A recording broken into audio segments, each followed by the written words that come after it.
There is a great reluctance to invest in people, I feel, at the moment, and it is more attractive to invest in technology that you can then spin out and then make money from. But I think with biodiversity, you always need both. Ultimately, we're dealing with living things, and living things are incredibly complex, and sometimes you need a complex living thing to understand the complex living thing.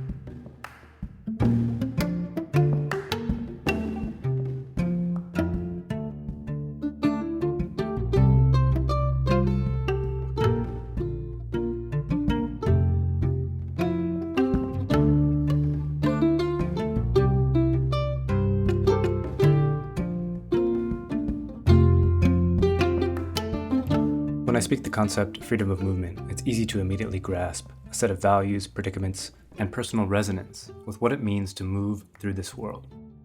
At a micro level, I can think of the simple joys of moving somewhere I want to go on a nicely protected and labeled bike lane. At the same time, I can immediately conjure the embodied discomfort and anxiety of sitting motionless in a traffic jam when I'm late for something important. At a macro level, in the European Union, freedom of movement is a legal entitlement, where membership in the Eurozone grants a right to travel and to reside in any member state. And of course, this is a freedom that is denied, somewhat ruthlessly, to non-members of the club. But when it comes to the non-human world, matters of movement and residence, refugees, freedom and justice, frustration of impediments, are replaced by a rather alien language of ecology. We speak of island biogeography, landscape heterogeneity, isolation effects, dispersal, and connectivity. We also tend to look first at aggregate metrics to understand an entire species, at the same time where it would be absurd to ask something like, what is the best habitat for Americans? If animals are meaningfully distinct from humans, then of course we need distinct tools to understand them. But as the evidence for a strong human exceptionalism withers away, it may be that our reluctant commitment to relinquish the privilege of distinctiveness is prohibiting our ability not to just treat animals or plants better, but to understand what is happening in the world we all inhabit. My guest for today's episode is Emma Gardner, a quantitative ecologist and modeler with the UK Centre for Ecology and Hydrology, and also a fellow with the Landscape Decisions Programme. Emma's work has always stood out to me because, from my point of view, it is grounded in the science of ecology to quantify best estimates of how changing a landscape might influence species, but it's done in a very humane way. Humane might be a strange word to describe the work of a modeler focused on the lives of non-humans. One might often think of the task of modelers is to squash the complexity of the world into a single map, spreadsheet row, or computer pixel. But I think it is especially relevant here. Part of what I hope comes through in the interview is that Emma argues that the specialized tools and language of ecology, often thought to provide deeper insights into the non-human world, may actually create an impenetrable distance from understanding a multi-species community that we are inevitably entangled. Our human commitments to justice, fairness, equal chance of the good life, a sense of the tragic, why do we think we need different core concepts for the non-human world? It's clear to me that Emma, and consequently her work, views animals as actors with real agency in this world. You'll hear her going beyond representing an animal's point of view through ecological knowledge, to a state of imagining herself as an animal in order to think through the complexity of landscape. And she is trying to use ecology and other techniques to show that if we ask questions not about aggregate metrics like biodiversity, but rather about the lives and struggles of a single animal trying to get from point A to point B, a toad perhaps, then we might start doing the interdisciplinary science and meaning-making required to make more humane decisions about non-humans. It is this stance, one against human exceptionalism, that seems to open up promising pathways to do landscape science, a promise that may only be shut down by a stance that says we ought to study and protect a nature that is out there somewhere else, instead of right in front of our noses. I'm Adam Kahlo, and you're listening to Landscapes.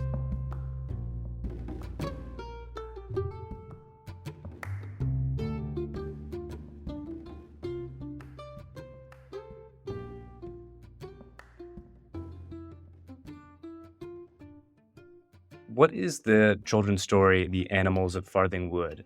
And what does that say about the way that we imagine animals in nature?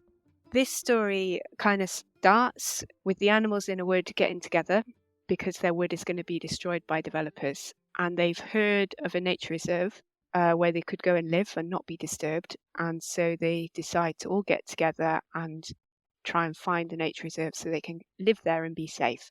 Along with stories like Watership Down, it's kind of follows this narrative of nature as a refugee.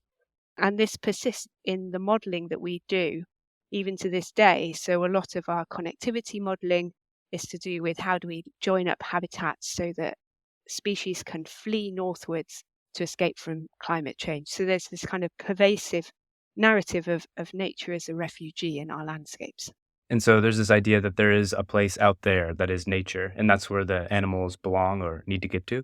Yeah, this idea of safe places and things can almost be moved out of the way.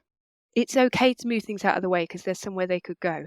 Something that I've been researching recently is the role of local extinctions in patches of habitat. Even in a nice patch of habitat, species might not necessarily be able to persist there, right? Yeah, so there are a number of issues with this kind of idea that things can get together and go and find somewhere else to live. And one of them is that our landscapes are not very permeable to species. There are some species that can take flight and go and find somewhere else, but there are species that aren't very good at crossing habitats that are kind of alien or hostile to them. They're afraid to. If they do, they might get picked off and eaten. If you think of something like a lizard that's very, very small, it's very hard for it to cross, say, a road. And if you think of something like a motorway, there's no hope of anything really getting across that can't run very, very fast and chooses its moment. We get into this problem that only certain species are mobile enough to participate in this fleeing to somewhere else idea. Then we lose species from our landscape that can't move. And so we're kind of stripping our communities of a whole layer of species that are not mobile. And then the other thing that actually is even represented in the animals of Farthingwood is the fact that when they arrive there, already there are loads of animals living in the nature reserve. And there may not necessarily be room for any more animals, even if they did get there. You told me before we started that last night you were out rescuing toads. Can you tell me why you were doing that? Our particular toads live most of the year in the woods, and then they have to go to the pond to breed. And unfortunately, in between the woods and the pond, there is a road. And they like to cross the road in the dark. So they tend to wait until it gets dark, and because they're raring to go, they go immediately after it's got dark. And the problem with that is that in spring, when they're going immediately after it's got dark, is rush hour. So they coincide with quite a lot of cars. Toads don't walk fast. So we pick them up and we move them to the other side of the road so that they can get there without getting squished, basically. But Emma, that seems like you're intervening in natural things to save these species. What would you say to someone who's saying that we should just let nature be because that's how it always is out there? If we were going to let nature be, then we would not have cars going down the road in the way, I would say. So yeah, this is kind of an attempt to compensate for the fact that we're not letting nature be. You know that from working with you in the past that I'm always talking about land justice and access to land for people who need or want it, and that's a really important dynamic. But you've added to this and suggested that, Adam, if you're going to call for access to land for people, then shouldn't we also be thinking of access to land for non-humans too? Yeah, I think it would be huge. I mean, if you think about, say, if someone's got a pond in their garden, I've got a pond in my garden, and the frogs have been using that pond way before I moved into the house. So the question is, whose pond is it? Is it my pond because I now have a piece of paper that says that I live in this house? Or is it the frog's pond because they've been using it for longer than that? Is it the person who created the pond, who was the person before? Who does this belong to? And if I decide to fill in the pond, where are they going to go? I mean, that's a resource that they use, and their life cycle can't be complete without a pond. Yes, who owns that pond is quite an interesting question. Yeah, that's really interesting because in access theory, you think about a lot of different ways to control a resource, and in the history of property, you have kind of a doctrine of discovery, for example. So who was there first, or you have maybe the best user of land, or who can use it most efficiently. The frog has these claims to access in the traditional way that humans make claims to access to resources. If you were to decide to fill in the pond, none of those rationales would be heard or validated. In any of those cases, the frogs would always lose to your decision to fill it in. Oh, personally, I wouldn't be able to do it because I would feel the guilt of what I'd removed from them. But if you didn't understand, if a person didn't understand, then they wouldn't feel that guilt of removing this resource. And so, yeah, they could certainly do it. We have this way of viewing the world, like you said, always disregards the voice of animals. How do we do that? Why do we do that? Why do we other animals? I think for the same reason that we other people. I find often these questions are easy to answer if we say, why do we do this within the human realm? And I suppose it's easier to get away with doing what we want and not taking their needs and requirements into account if we dehumanize them, if we say they won't feel it or it's not important.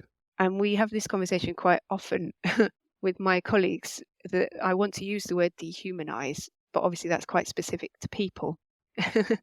But there's no equivalent word for animals. I think that's really profound because I feel like a lot of the anthropologists who study human nature interactions say that this dynamic, the way we treat animals, really says more about humans than it does about animals. Mm. For example, Raymond Williams, who's a Welsh academic who was really written really early on about this idea of nature as a human created concept, kind of emerging out of particular disciplines and groups of people. He wrote, "One touch of nature may make the whole world kin, but usually when we say nature, do we mean to include ourselves?" And Carl Safina, who's an anthropologist and author of Beyond Worlds, What Animals Think and Feel, writes, "We are all kin under the skin." From a lot of works like this, it seems like there's more and more biophysical evidence, in the mind, about animal sentience, in the brain of animals, how they feel or interpret the world, that there is no real good rationale to separate humans from other non-human nature. So what is going on here? Yeah, I think there's kind of like two sides to ourselves, aren't there? On the one hand, you've got people who are keeping them very at a distance in order to do these things. We talk about a metric, or we reduce them to numbers, and we don't think about the fact that these are lives. And then at the other extreme, you've got people who actually live with animals every day. If you think about people and their pets, because they're exposed to them every day and they're living with them, they begin to see the way that they experience things, that we experience things. They're hungry, I'm hungry. They're cold, I'm cold. And they can see how they have the same experiences as we have.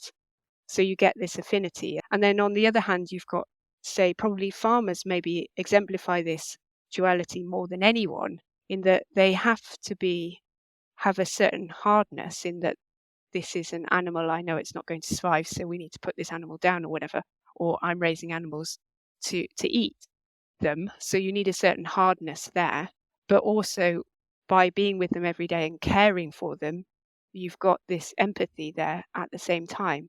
And I think it's about this balance. How do we get this balance back? That perhaps we've lost this balance because we're not exposed to animals or interacting with other species to the same extent that we used to. Even if we do establish that this human exceptionalism is a problem, and in order to work, we have to discard the view of the animal in order to do things like we do, like build roads, clear forest, clear brush, spray pesticides, build houses over fields. But then the problem becomes, let's say we want to try and represent that voice. How do we know what non-humans want? Yeah, that's quite tricky. It's hard. And the key is that we have to bring information from lots of different sources together. So there's a lot of inequality in terms of which species are studied.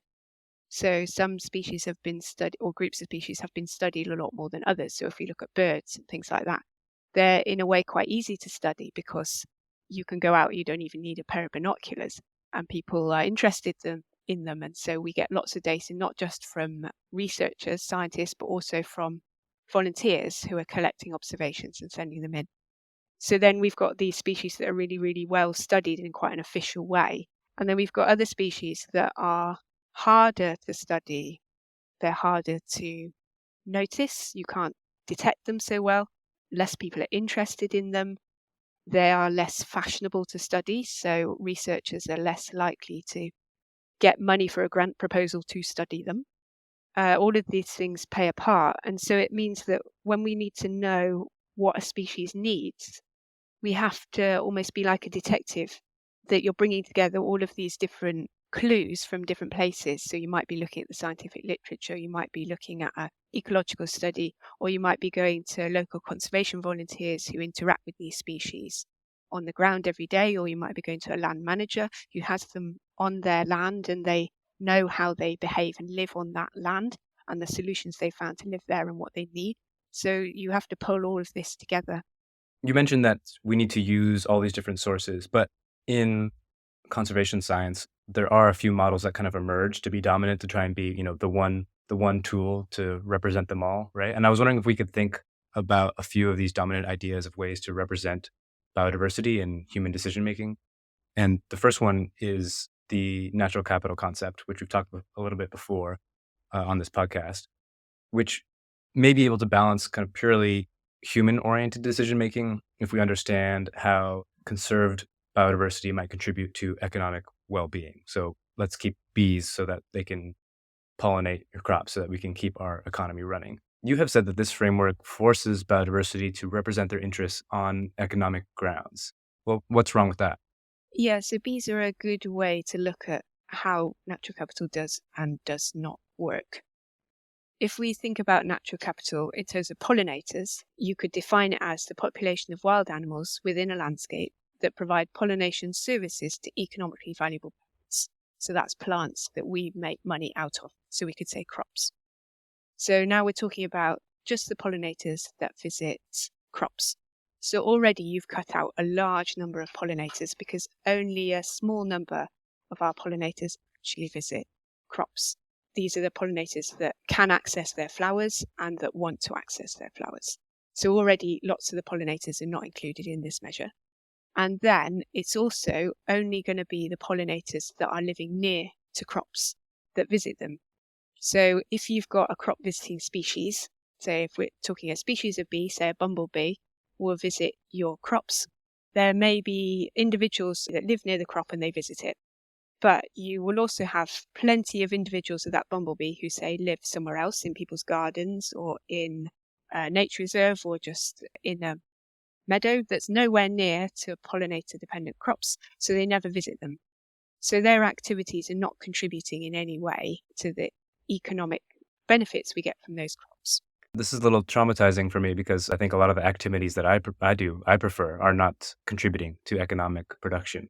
And that's a pressure on me to kind of conform those activities. Yeah, and it's kind of worse than that in that the crop visiting bees that are around the crop, they might not be living a very healthy or happy lifestyle. Their colonies might not be very productive. It's quite a hard life, sometimes living near a crop. So they might only be kept going because you've got other bees coming in from the non-crop visiting populations to found nests there. So they're being kept going indirectly by these non-crop visiting pollinators who were not really counted by the pollinator natural capital very well. And then also all of these bees that are visiting the crops only flower for a very, very short window of time in the year. And for the rest of the time, they have to visit other wildflowers. Now, those other wildflowers are kept going by other pollinators, not just by the crop visiting bees. So these crop visiting bees are relying on habitat that is being maintained by a network of other pollinators that never visit the crops. So there's lots of indirect stuff going on in terms of supporting these crop visiting pollinators. But if we were to calculate a pollinator natural capital metric, it's only responsive to those crop visiting bees and not to this wider network that is supporting those. If we then want to express our pollinator natural capital measure in units of money, which usually is the answer, we then need to say, okay, what was the yield difference? What was the increase in yield that our crops experienced because they were visited by those bees? And how does that translate into money in that year? And as we all know, crop prices fluctuate massively from year to year. So a pollinator natural capital metric, if it's properly calculated, will be wildly flailing up and down year to year in response to how many pollinator-dependent crops we grow, where we grow them in relation to the bees, how many bees there happen to be, and how much we're willing to pay for the produce from those crops.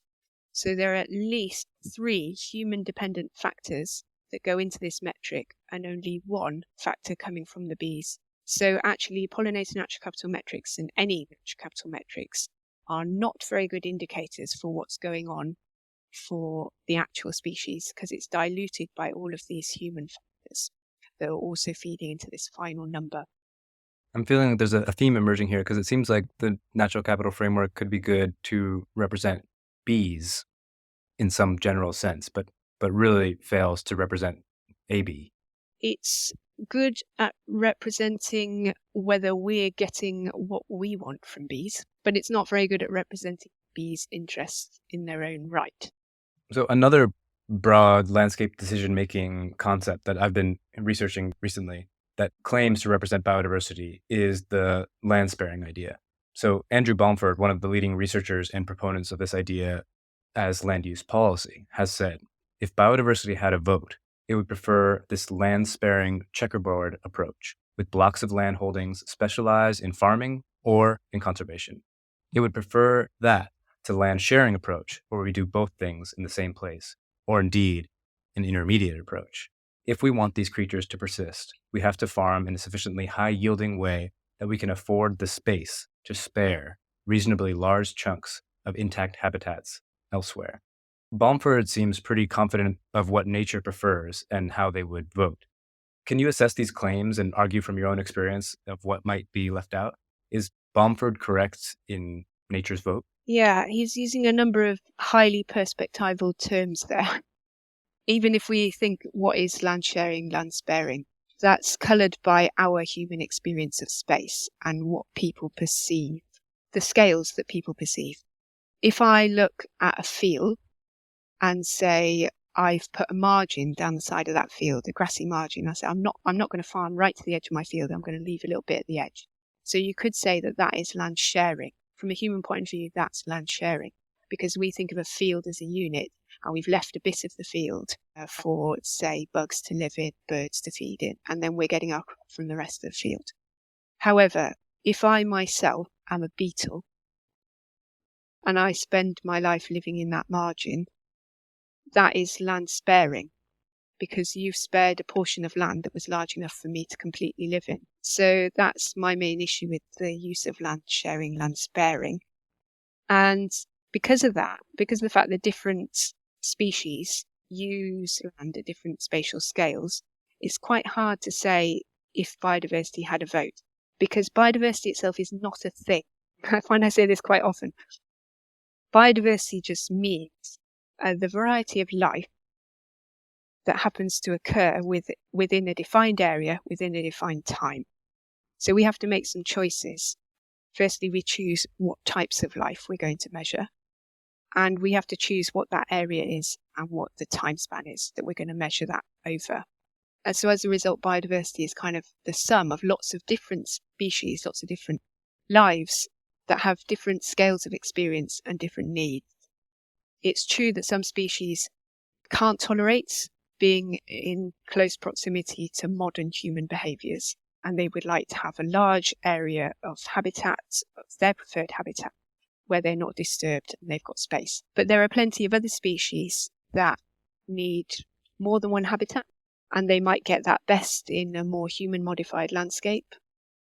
And there are plenty of species, quite a lot of red-listed species, who are associated with farmland, and for them, farming and conservation, as is said in that quote, are not mutually exclusive, and in fact they rely on traditional farming techniques to give them the conditions that they need.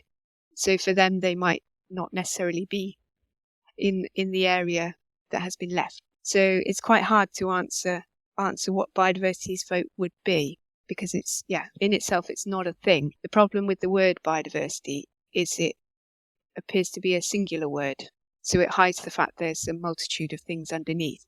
So we find that quite often a better word to use is multi-species communities, because this makes clear that there's lots of things going on underneath. And this often is a lot more accessible when we're working with planners who work with human communities all of the time. So the idea of a community brings with it a huge number of helpful connotations that you can apply to multi-species communities too. It's a sum of lots of things that have different responses and different votes. So if we want to give biodiversity a vote, it's like saying giving women a vote. So if we said women all have roughly the same point of view, so we'll give women as a group one vote, probably we would think that's not an acceptable way to go. But that's roughly what we do when we say if we give biodiversity one metric and therefore one vote. That's a great analogy.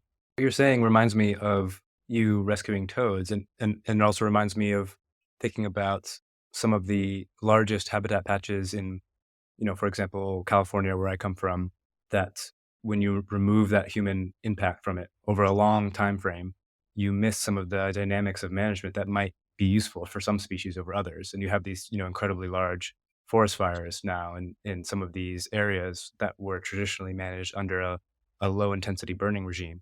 And then once those people that were excluded who practices those kind of social ecological techniques, now you have this regular destructive force of forest fires that overall appears to be rather degrading to that large patch of habitat. Yeah. So I always work in the UK where we are very constrained. We've parcelled up the land and removed a lot of the species already. So it's very hard for large-scale ecosystem processes to take place. So we really are reliant on people to manage to do the disturbance and create balance between vegetation types. People really are part of ecosystems, a key part of keeping the balance in ecosystems in the UK, because we are so small and so parcelled, and we can't have these huge ecosystem processes which take space. They just haven't got room to operate. So you were mentioning this problematizing the idea of biodiversity as a thing. And so the last kind of idea of a way to represent nature's interests, in quotes, or nature's vote, is this concept of biodiversity net gain. And you've written about this more recently in particular. So can you explain what this is and why it's relevant for England? Because I think it has a legal context as well. And when you explain that, what are the tools being used to assess habitat value? So biodiversity net gain has arisen because the government has a 25-year environment plan where the aim is to leave the environment in a better state than before. And part of that is to try and halt and reverse declines in biodiversity. Biodiversity net gain as a policy kind of says that in attempting to address the human housing crisis, we mustn't worsen the housing crisis that the rest of the species in this country are also facing. So that being the loss of their habitats. And a challenge with this is the word habitat itself. So we almost use the word habitat so often as ecologists, and now increasingly outside ecology, that we've kind of lost sight of what it really means. And habitat means natural home of an animal, plant, or other organism. What habitat means is specific to the species. It's almost meaningless to say that something is a habitat without saying what it's a habitat for. So if we think of an easy species like a bluebell, so plants have habitats too, its habitat is a deciduous woodland. If we think of something like a toad, then its habitat is at least two things. So it would be a pond to breed in and something like a woodland or a rough grassland nearby for it to hang out in the rest of the time. If we think of something like an adder, its habitat might be a lowland heath with safe basking places and a hibernaculum. If those safe basking places and the hibernaculum are not there, it's not a habitat for adders, even though we might still call it a heath. And then you can look at some really complex species, say a curlew, a species of high conservation concern. It spends the winter on estuaries where it's like probing for things to eat in the mud. And then in the breeding season, it comes inland and it might breed in either the uplands or in a floodplain meadow. So meadows, kind of grasslands, are what it's going for, but not any type of grassland. It has to be long grass to hide the nest. And then that has to be within walking distance of damp areas for the chicks to feed, because the chicks can only walk and they feed themselves. And that all has to be within flying distance of maybe some sheep or cattle pasture where the adults can probe for food for themselves, because they eat different things to the chicks. Their beaks are much longer. So that's quite a complex set of requirements. So when we come to biodiversity net gain, it defines habitat in terms of vegetation types. It's thinking about what is feasible for people to measure. So what I would call an anthropo-convenient measure of habitat. So this is all very well if we only care about plants. However, if we start to think about species that are then making use of the plants, we have to think about the fact that habitat might be, for them, might be multiple of these vegetation types put together, or it may be specific subtypes of those. And so when we start to look, if we don't look at that and account for that, then we're not necessarily going to be meeting the needs of species whose habitat requirements don't match up with the way habitat is defined within the metric. So then it seems like with all this complexity, I imagine biodiversity net gain has some kind of really complex scale of characterizing habitats. Before the developer develops the site, they have to do a biodiversity net gain plan. So they have to measure what is the value of the biodiversity metric on the site before and after the change. So the biodiversity metric is a calculation. It happens in a spreadsheet. And what it is you measure the area of all the different habitat types and you multiply that by their condition. Are they in good condition or bad condition? Again, this is perspectival. What is good condition for somebody is bad condition for somebody else. Also, they're multiplied by their distinctiveness score. This is the key thing. So each habitat is given a distinctiveness score within the metric. And this kind of reflects how rare they are nationally. It's kind of like a habitat top trumps kind of thing. So if you're rarer nationally, then you're more likely to have a higher distinctiveness score. And the idea is that because you multiply the area by the distinctiveness score, if you have smaller area but higher distinctiveness, that's okay, because your score can still go up if you've increased the distinctiveness. And this is seen by the metric as habitat enhancement, because we make these habitats more distinctive, and a more distinctive habitat is assumed to support more biodiversity. But then we have to look back at the word biodiversity, where we said within what area. So these distinctiveness scores are nationally set. So it's assumed that you contribute more to biodiversity nationally by having a rarer and more distinctive habitat. The problem happens when you look at what biodiversity is already living locally. So you could have a site where you've got an example of a habitat that is considered mediocre from a national point of view. So it's quite common nationally, but within the locality, say within the parish, this is the only example of it. So actually, it's quite rare and important locally. So if we're making decisions just based on how rare things are nationally, we risk not properly valuing how important a habitat patch is for supporting the biodiversity that exists locally. And if we are not providing for that local biodiversity, then it may be lost. And this is a particular problem if the rare and fancy species that are supposed to be provided for by the new, more distinctive habitat don't move in. And a good reason why they wouldn't move in is if the new habitat patch that is created is not as great as you would expect. So say a meadow is given a very high distinctiveness score because they're very valuable and precious and rare habitats. But if you create a very, very small patch of meadow, what we might really call a wildflower verge, it is never going to support the amount of biodiversity that a large meadow supports. So if I've got a really nice large meadow, I've not only got my special meadow plants, I've got the invertebrates that feed on them, and I've got some larger animals, and maybe I've even got some curlews coming in to breed there. There is no way that your curlew is going to come in and breed on a wildflower verge in the middle of a development. It won't even recognize it as a meadow habitat. So if these small patches of highly distinctive habitat are not actually supporting as many species as you would expect, you've got a problem, because your metric said that you increase biodiversity, but in real life, that didn't actually happen. At least it appeared to me that one of the main goals of the biodiversity net gain framework is to be able to use offsetting.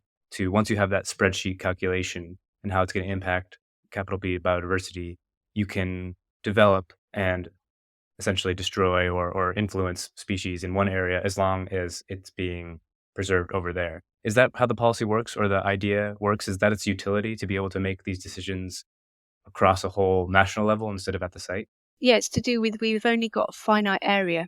So if you're going to lose area on your site to houses, there's only so much you can increase the distinctiveness of habitats is still on that site, and you may not be able to get your increase in biodiversity units that is required without also making use of land somewhere else so that you can achieve your required 10% increase in the biodiversity metric. And from the developer's point of view, it can be more convenient to offset, to create habitat space for nature somewhere else, because it means you can keep your development nice and tidy, and don't have any messy areas of habitat. So it's kind of presented to developers as an easy option. And this then generates a whole industry of what's called habitat banks, where you've got intermediary companies who are linking up developers and landowners so that the landowner can enhance the habitat. They can be the in-between person negotiating with developers who provide the money to do that. It's a new way to make money out of the natural environment. You might use your land to grow crops, and in that way you're making money out of the land, but you might also use your land to create and maintain habitats. The first dynamic that I thought of when you were describing this process is, well, if I'm a landowner and I've, over the past 30 years, degraded my land, then I get rewarded for the ability to then make improvements. Yes, and so then we're not necessarily restoring habitat where nature wants it to be restored, or other species might want it to be restored.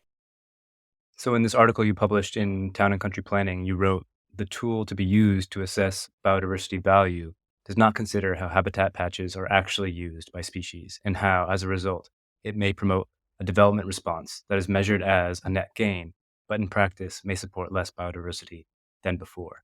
So this story you're telling, it really seems like a great example of how we decide how the world works, and the tools we use to observe the world really shape our understanding of what is real out there, and then feeds into the policy responses of things we want to change. So how did this come to be? How did these biodiversity net gain measures aim to see habitat, and where did they go wrong? Well, people have been working very hard on them for ages, so there has been a lot of thought gone into it. But part of the challenge with it, in England certainly, is a desire to create something that can be used by the developer and whatever ecologists they employ to help them, kind of with minimum burden on the developer. Whereas the approach in Wales and Scotland is different. They're not using a metric at all. So in Wales, they are indicating that they will rely more on ecological expertise and less on making something doable by somebody who doesn't necessarily have as much ecological expertise. So it's a very different approach. Do we go for technology or numbers, or do we go for investing in people? And what's the rationale between both of these approaches? Because it seems like for the developers who might be frustrated with different types of environmental procedures or planning processes, now have this tool to act quicker and resolve the housing crisis. And, for example, I think the issue is that technological approaches, the idea that perhaps we can measure habitats remotely and we can have something that tells us what to do, can be cheaper. But there's a danger with this, with biodiversity, in that many of the habitat distinctions that are important to species can't be measured remotely. You have to send someone there who can see things that satellites can't see. There's a really big political discourse right now about the speed in which we need to build things in order to address climate and biodiversity crises. The idea goes, we need tools so that, developers can build houses for people, but also not necessarily cause damage, or site the best place for wind turbines or the new electrification grids. And I feel like this idea of creating these rapid tools really is perhaps in that vein, in order to speed up the ability to make landscape decisions as a key virtue. Yeah, I don't think the biodiversity metric is to speed up, it's to minimize burden on the developer. The time and the acting quickly thing is difficult. We spend a lot of time thinking about now how we connect habitat across space, but we're not thinking very much about connectivity over time, or we could say continuity through time. The fact that species learn how to live in a place. They learn how to not get eaten in that place. They learn where their food is. They learn where their shelter is. And so they can't necessarily go somewhere else as easily as people can. And I think this is partly because we have become detached from landscapes. And so you have proposed a different method that's grounded in a lot of your expertise in ecological science and modeling techniques that aim to provide humans with an idea of how a bee or a bird might move through the world, and then that could lead to a different form of landscape decision making. So what is the ecological permission structure, and how does it work? So the idea is that if you change the habitats on a site, you change which species can use that site. So we could call that a change of ecological use. So within human planning, if you change use, that is the definition of development. So if we're changing the ecological use of a site, that means that these instances are ecological development. So we should really have a planning system set up to run alongside the human planning system that decides whether those habitat changes should be allowed or not. So if we're thinking about use is quite a useful way to do that. If, for instance, we're creating lots of small wildflower verges, they might go on a biodiversity net gain spreadsheet as meadow. If we look at how they could be used, so they might be providing habitat for some kind of grassland species that can live in small areas. So we're talking about invertebrates, perhaps, and they might also help grassland species move through the landscape. So they could be used for dispersal movements, but they couldn't be used for larger meadow species to actually live in. The same with woodland. If you look at, if you tried to create a new woodland, if it was very small, that woodland might be useful for, say, a farmland bird to nest in while it forages out into the open fields. And maybe a woodland generalist bird could make use of it, as well as making use of, say, gardens next door. But a woodland specialist bird couldn't live in it because it's not big enough to provide all the resources it needs. It can only get its resources from the woodland. If you make a larger woodland, it can be used by woodland specialist birds and woodland generalist birds. And probably the farmland birds will only be using the very edge, or they might stay away because they don't like a large woodland. So if we're looking at who can use it, we start to build up a picture of which species are not having their needs met. You're talking about this analysis at the site level. How can we understand the different levels of use from the different multi-species communities? What tools can we do to actually understand that use at a deeper level? Yeah, so this is when we have to start thinking beyond the site, which is something that actually biodiversity net gain doesn't do. It just says, what is the change on the site or in my off-site mitigation? And it only considers that. Whereas actually, if you're looking at a site, because many species move around, they will use habitat patches as part of a larger mosaic within the landscape.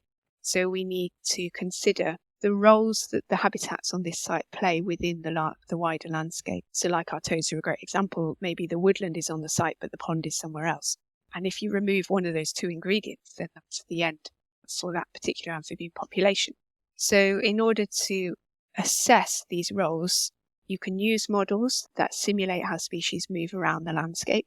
But we know that models only ever predict the expected average behaviour. So they're actually very, very bad at getting it right at site level, because at site level, you've got all these extra site-specific peculiarities that the model knew nothing about. Maybe there's a little extra habitat patch that wasn't in our mapping data, so the model didn't know it was there.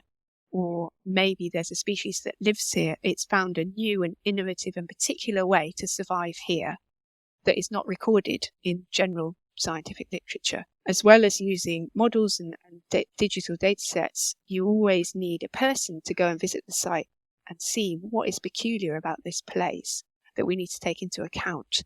And not just, say, a professional ecologist who might go do a survey on a fixed number of days, but also it's important to tap into the local community who know that area and observe it constantly, day after day, for year after year, and who may have knowledge that the surveyor who happens to visit on a particular day won't encounter.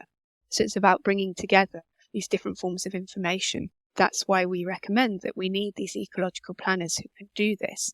It can't just be done in a computer on a spreadsheet. There's different forms of knowledge that are not numeric, that are narrative and experiential, that come from both science and on-the-ground observation and local knowledge. And all of that has to be brought together if we're going to make a good decision that represents the interests of local biodiversity as well as national biodiversity. So the obvious question that follows is, doesn't this effort of building ecological planners for your system involve a lot of transaction costs? Where are these people going to come from? How is this capacity built? Yeah, this is a challenge. There is a great reluctance to invest in people, I feel, at the moment. And it is more attractive to invest in technology that you can then spin out and then make money from. But I think with biodiversity, you always need both. Ultimately, we're dealing with living things, and living things are incredibly complex. And sometimes you need a complex living thing to understand the complex living thing. And they can be helped by technology and all of this stuff to give them a view that they can't access this extra information. But you still need that human living insight as well.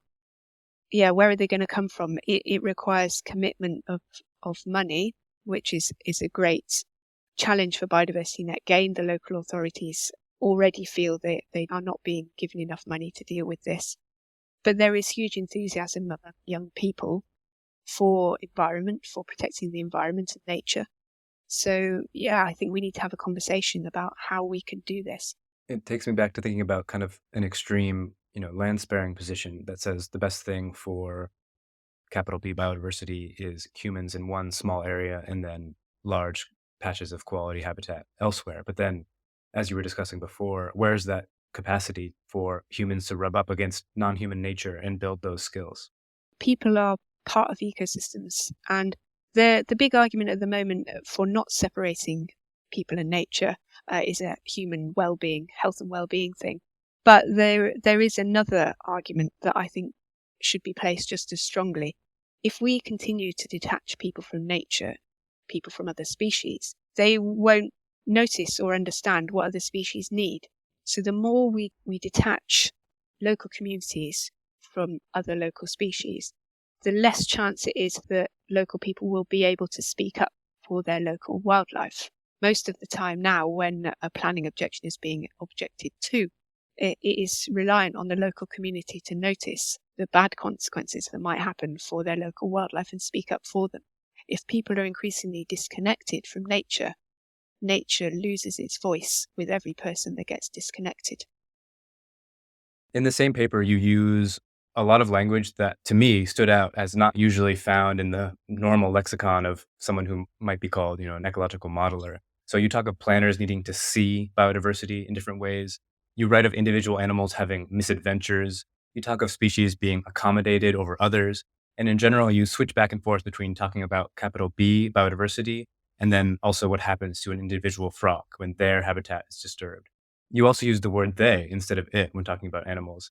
I wonder, was this use of language intentional? Has this idea of individual agency of animals become part of your worldview? And what's the role of language in all of this? Yeah, I would say individual agency has always been part of my worldview.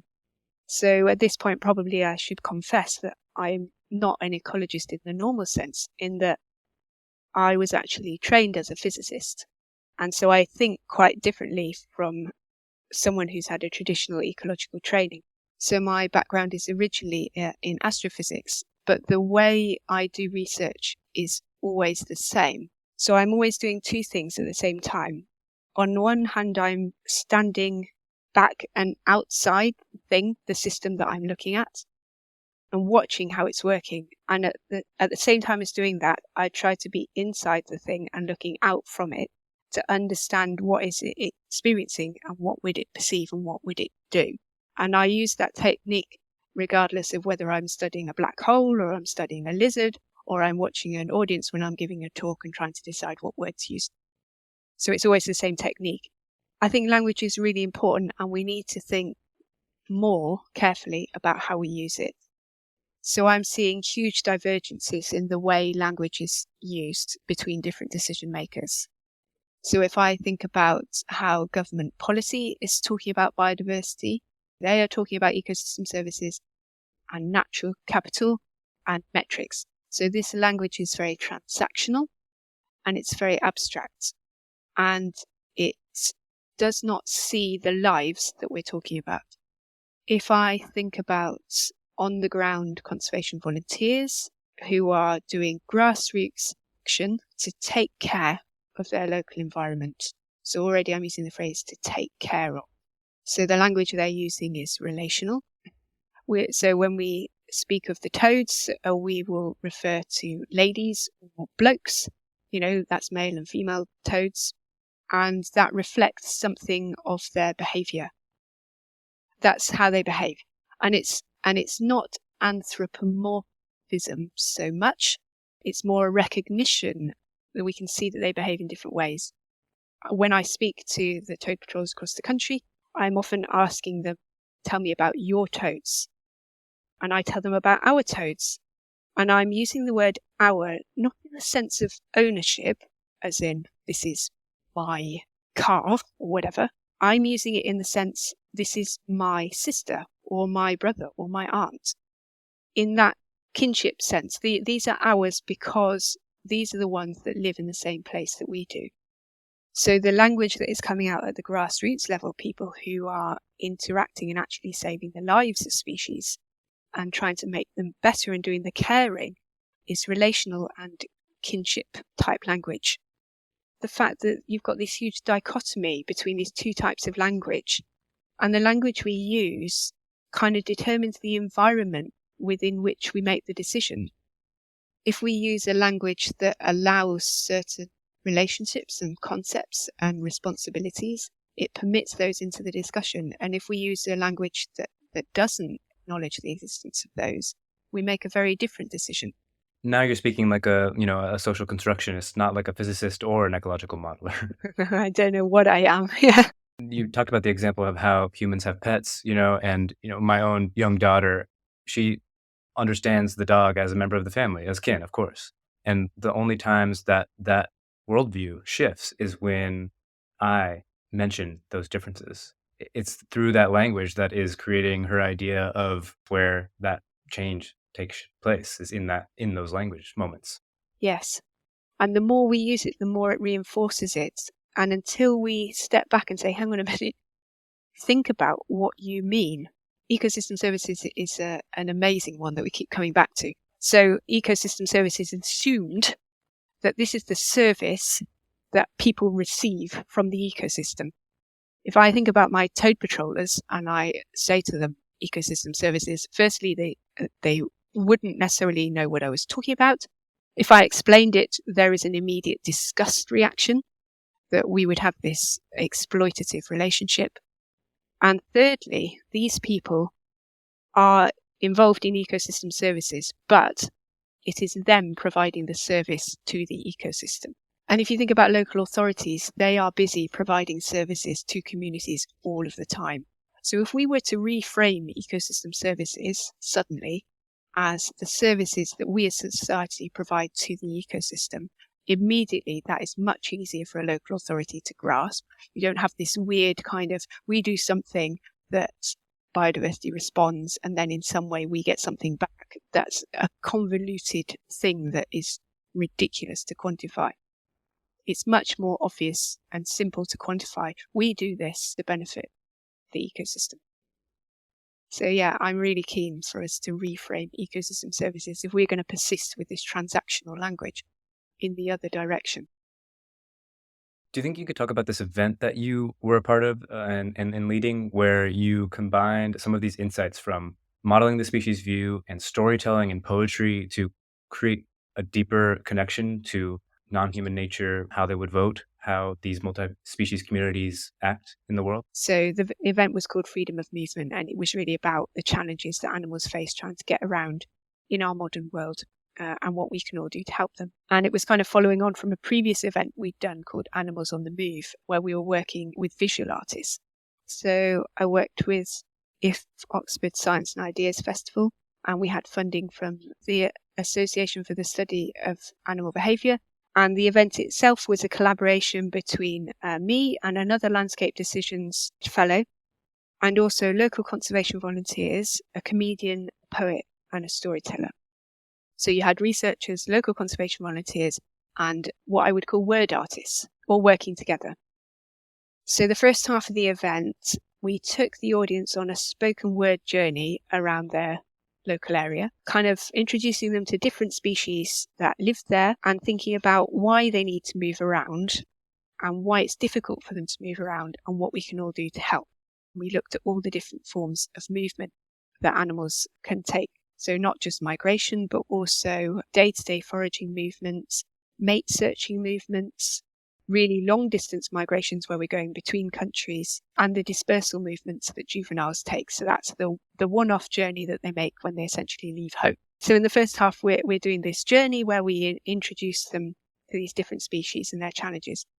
And then in the second half, we had an interactive story where the audience were taken to a fictional town where the town council were having a meeting to decide what to do about a patch of waste ground in their town. And the main character was called Vanessa, and she just got involved with the council. And she was saying we should do something for nature. Let's plant trees on it so we can provide for biodiversity and help fight climate change. And then other members, fictional members of this town council, were suggesting other options like a sports pitch for the teenagers and things like that. At the end of this town council meeting, the audience who were online, our real audience, got to give a vote as if they were members of the public joining this fictional meeting online themselves. And they had a vote for which option they should go for to make use of the waste ground. And almost 3/4 of them said, let's plant trees on it to make this for biodiversity and fighting climate change. 3/4 of them went for Vanessa's idea. So then the storyteller carried on with the story and he took Vanessa off. She decided on her way home that she was going to visit the waste ground and have a look at it herself. And she walked through it and she saw some of the species, some of which the audience had met in the first half. And she talked to a local conservation volunteer who happened to be there. And by the time Vanessa left, she was asking herself, what should we really do with this waste ground to suit everybody? Because she'd come to realise that there were species there that wouldn't like trees being put on it. So at that point, the audience were put into breakout rooms and they all discussed what should be done with the waste ground and came up with their own ideas. And meanwhile, our facilitators were furiously typing their ideas into a live Google Doc, which our storyteller, Gabriel, was watching, and he was working their ideas into the end of the story. And so when we all came back together out in the breakout groups, Gabriel told the end of the story, and Vanessa's final speech to the fictional town council incorporated their ideas. And what was interesting was that the audience did a complete U-turn, and by the end, nobody was saying plant trees all over this space. But the key thing that all of the groups separately came up with, which we never anticipated, is that they all said that this fictional waste ground should have some information boards installed to explain to the fictional local residents about the species that live there and to basically tell them the stuff that they'd learned in the first half of the event. They used this storied form to feed back to us and say how valuable what they'd experienced in the first half was and how important they thought these residents of this town should experience what they'd experienced to better understand their wildlife. So it seems like this method of combining these different disciplines to focus on a narrative of what's happening in this space from a lot of different perspectives was, effective and transformative even. But I wonder, you called for in that paper these ecological planners, but, do we need that modeling? Maybe we just need more environmental storytellers who have the capacity to weave these different elements together. Was it the modeling or the story that was effective here? Yeah, I think that's really interesting. They're doing the same thing in different ways. It's helping people to imagine themselves into the minds of other species and understand their needs.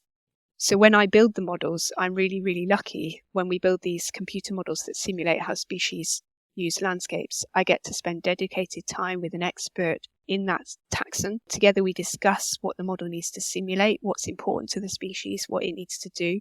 And then we bring in more experts. They tell us how they use the habitat so we can take an average of lots of different experts with lots of different experience.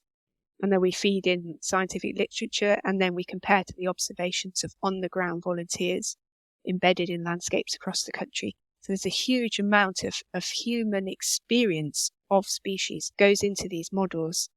And the idea of the model is to then make that accessible to other people. Not everybody can sit down and spend 100 hours with experts. But as you say, models, computer models that shows you a map at the end is not accessible for everybody. And so it needs to be kind of complemented with these other methods of understanding. And we are storied beings and we remember stories more than anything. And the good thing about the stories is that the decision makers can get involved and they can embody characters within the story who can hold different positions. You can allow the argument or the discussion to go on within the story and nobody gets offended because it's not us. The positions are embodied by other fictional characters and it's kind of a safe way to explore this. And so when you go out and you have a conversation in real life, if you really go to a parish council meeting and you want to stand up and make your point, You've had a practice, you've done it before. And one of the amazing bits of feedback that we got after the event, one of the people wrote, I learned that it's worth sticking your neck out and attending meetings that could result in making positive changes for wildlife. Because they'd practiced and they had a positive experience, they thought they might go and do it in real life. Stories, I think, are really powerful, but making sure that you've got the voices of people who know the species in there to guide the story. I think you're onto something. I think you're onto a new method for landscape decision making here. One of the things that you've said to me is that you see a parallel between the way we currently treat other species and the way that those in power have treated marginalized human groups historically. Can you explain this line of thinking more? Because the thing that I'm keep thinking about is you talk about all these multi-species communities, but who decides which community gets to be there when they have competing interests? This relates to offsetting. So within biodiversity net gain, if you're going to lose land to human uses, you've got to create habitats to make up for that. Either you enhance habitats on the site, or you are also allowed to create habitats and enhance habitats somewhere else. So this comes back to Animals of Farthing Wood, the idea that we'll use the land here for what humans want and we'll make homes for species somewhere else. So this is not new. Offsetting is not new. It has happened in human communities many times in the past. This idea that we need this land for something different to what it's being used for, we'll make a new home for you somewhere else, or simply you can't go somewhere else. So the idea of the highland clearances, we want this land to make more money from sheep, you can go somewhere else. And also more recently slum clearances, where we say where you're living now is not really good enough, your accommodation is not good quality, let's move you out and build you some new homes, some tower blocks to live in. And so whole communities are displaced and move somewhere else. And we feel perhaps at the time that we're doing the best thing. But we know now when we look back that when we displace communities, both human and multi-species, you break connections and you disrupt community functioning. And so we need to look quite carefully at offsetting and really interrogate this and say, are we about to make mistakes that we've made many times now in the human domain? Are we about to repeat those in the more domain? And in which case, we probably need to have some conversations with geographers and historians and ecologists together and think about the extent to which we need to ensure those mistakes don't happen again with other species. This is the thing, when we can understand it so much more when we see the similarities and not the differences between our experiences, the experiences of other species. We are all living creatures. This is why quite often with the planners we're starting to go towards not saying biodiversity, but saying multi-species communities, because we know that when you do placemaking for human communities, you're not just building homes for people, you're making sure they've got shops, you're making sure they can reach them safely, they've got schools, they've got creches, that sort of thing. If you're doing placemaking properly, you've got all of that stuff together. So if we do multi-species placemaking for a multi-species community, then it means we don't just think about the habitat. We think about, is this a habitat for something to live in? Does it give them shelter, a home? Does it also give them food, or does the food come from somewhere else? Can they get between these two things safely? Is there a creche? So if I'm talking about amphibians, that means a pond. And it suddenly becomes much richer. I want to get back to this one part of that question, which was, how do we decide then when there's competing interests? Sometimes, I think because of the Royal Society of Protection of Birds, sometimes I think conservation is for the birds, or certain species come to dominate. We have this idea of kind of charismatic megafauna, and then we orient it around certain species. Do you have any idea of how we would make those decisions about who gets to remain in these competing interests, or is that logic of competition just wrong from the start? Yeah, this comes back to who speaks for biodiversity. So we've got various NGOs who will advocate for particular taxa. A challenge for them is that they are charities, and so they are influenced also by what people, the general public, might be most interested in, which might be fluffy, cute things or feathery things, less often slimy or scaly things. So already we've got imbalances there in terms of the size of NGOs who can advocate for species. And this is another reason why we advocate for this idea of ecological planners to try and give more equal representation. Particularly if you've got a small NGO, they have to make decisions around which development proposals they can get involved with, simply because they've only got so much time and resources. And again, local communities, you might have an individual within that community who is really into, say, bees, or they might be really into dragonflies or whatever, and they will work with their parish council and advocate for habitat for that particular group of species, which is fantastic. But there may also be other species whose interests are not represented. So it's kind of moving ourselves towards a position where we're trying to look for balance. How can we balance the needs of different species? We're not maximizing biodiversity. We're trying to help find and maintain balance. And that's a very different place to be compared to the discourse that goes on around maximization and net, which is all coming from economics. But we need to always be asking ourselves, when we're talking about net benefits for biodiversity or net biodiversity gain, who is slipping through the net? Who's not being represented?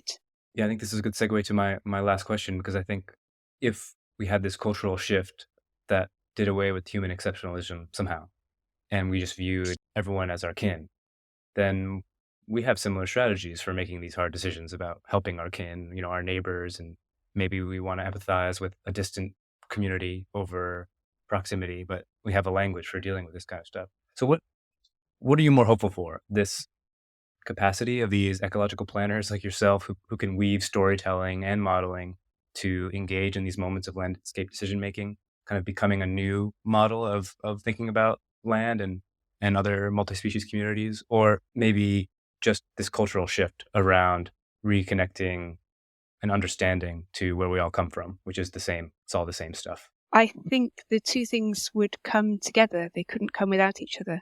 So if we were going to reject the idea that we were different from other species and use more relational kinship attitudes towards them, then of course we would have our improved planning process with an ecological planning process that happens alongside. That would be the natural result of that. If we were going to accept that we should have an ecological planning system that sits alongside our existing planning system, then in order to do that, we must accept that nature is not other. So they are tangled together, I think, those two things. I think that's a great place to end. Emma Gardner, thank you so much for talking with me today. Yeah, that's great. Thank you very much.